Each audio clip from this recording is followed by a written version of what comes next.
சகோதர சகோதரிகளே, நேற்றைக்கு +2 உடைய தேர்வு ரிசல்ட் வந்திருந்துச்சு. அதுல மாணவ மாணவிகள் நல்லா ஸ்கோர் பண்ணியிருந்தாங்க. நிறைய முதல் மதிப்பெண் பெற்றிருந்தாங்க. எல்லாம் நல்ல விஷயம் நடந்துச்சு. அதே வேளையில அந்த தேர்ச்சி கோட்டுக்கு பக்கத்துல போய் தாண்ட முடியாத ஒரு சில மாணவ மாணவிகள் இருந்ததையும் நாம் பார்த்தோம்.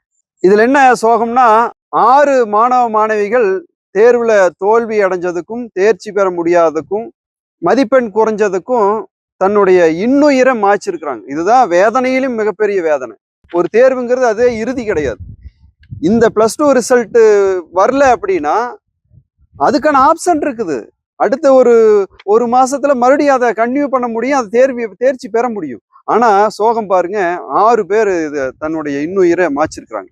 தர்மபுரியில ஒரு மாணவர், கிருஷ்ணகிரியில் ஒரு மாணவர், கூடலூர்ல ஒரு மாணவர் தேர்வு பெற முடியலையேன்னு சொல்லி தன்னுடைய உயிரை மாய்ச்சிருக்கிறாங்க. ரொம்ப சோகம். அடுத்து பாருங்க, தேர்ச்சி பெற்றுட்டாங்க, ஆனா மதிப்பெண் குறைவு அப்படின்னு சொல்லி அவனாசியில ஒரு மாணவி 397 மார்க் எடுத்திருக்கிறாங்க. அந்த மதிப்பெண் குறைவுன்னு சொல்லி தன்னுடைய உயிரை மாய்ச்சிருக்கிறாங்க. அதே மாதிரி காட்பாடியை சேர்ந்த ஒரு மாணவன் 372 மார்க் வாங்கியிருக்கிறாரு. அவரும் மார்க் குறைவுன்னு சொல்லி தன்னுடைய இன்னுயிரை நீத்திருக்கிறாங்க. இந்த உலகத்துல ஒரு புழு பூச்சி கூட வாழ்றதுக்காக போராடுது. நாமெல்லாம் மனிதர்கள், நாம ஏன் போராட முடியாதா? பிள்ளையை பெற்று வளர்த்தக்கூடிய பெற்றோர்கள் கொஞ்சம் யோசனை பண்ணுங்க. தன்னுடைய குழந்தை என்ன பண்றான், என்ன படிக்கிறான், என்ன ஆக நினைக்கிறான், அதை கிரகிச்சுக்குங்க. அவனை நீ நாளைக்கு டாக்டர் ஆக போற, இன்ஜினியர் ஆக போற அப்படின்னு சொல்லி அடுத்த மாணவன் கூட கம்பேர் பண்றது, இந்த மாதிரியான விஷயங்கள்னால அவன் வேற மாதிரி நினைக்கிறான். அதே மாதிரி பள்ளிகள் மாணவர்களை தேர்ச்சி விதத்தை அதிகப்படுத்துறதுக்காக அவங்கள போட்டு மன அழுத்தத்துக்கு ஆளாக்குறது. இந்த தோல்விங்கிறது வெற்றிக்கான முதல் படி அப்படிங்கிறத மாணவ மாணவிகள் யோசிக்க வேண்டிய தருணம் அது. ஒரு விஷயத்துல தோல்வி அடைஞ்சா இன்னொரு விஷயத்துக்கான வெற்றிக்கான படிக்கல் அப்படின்னு நினைக்கணும். உதாரணத்துக்கு நம்முடைய ஏபிஜே அப்துல் கலாம் அவர் ஏரோநாட்டிக்கல் இன்ஜினியரிங் படிச்சிருந்தாரு. இந்தியன் ஏர்ஃபோர்ஸ்ல ஜாயின் பண்றாரு. பைலட்டா ஜாயின் பண்றதுக்காக இன்டர்வியூ நடக்குது. 25 பேர் அதுல செலக்ட் ஆயிருக்காங்க. 25 பேருக்கு இன்டர்வியூ நடக்குது. ஆனா 8 இடங்கள் மட்டும்தான் இருக்கு. அப்துல் கலாம் அவர்கள் 9வது இடத்துக்கு வர்றார். அப்போ நேர்முக தேர்வுல தோல்வி அடைகிறார். அதுக்காக அவர் துவண்டு போகல, மாற்று சிந்தனையை யோசிச்சார். இன்னைக்கு உலகத்தில் தலை சிறந்த மனிதனா ஆனார். பாரத தேசத்தை உலகில் தலை நிமிரச் செய்தார்.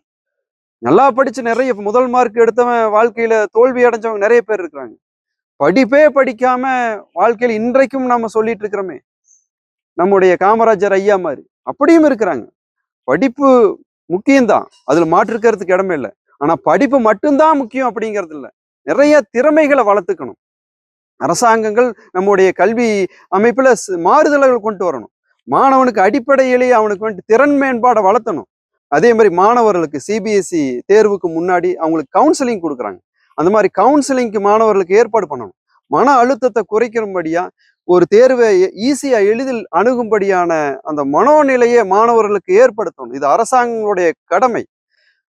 மாணவன் ஒரு குடும்பத்துல ஒரு உயிரிழப்பு அப்படிங்கிறது +2 வரைக்கும் படிச்ச மாணவன் 16-17 வயசு மாணவன் ஒரு உயிரிழக்கிறதுங்கிறது அந்த குடும்பத்துக்கு தாங்க முடியாத பேரிழப்பு. இது ஒரு குடும்பத்துடைய வழி மட்டும் இல்லை, ஒட்டுமொத்த இளைஞர் சமுதாயம், ஒட்டுமொத்த மாணவர் சமுதாயம், ஒட்டுமொத்த தேசத்திற்கான வழி இது.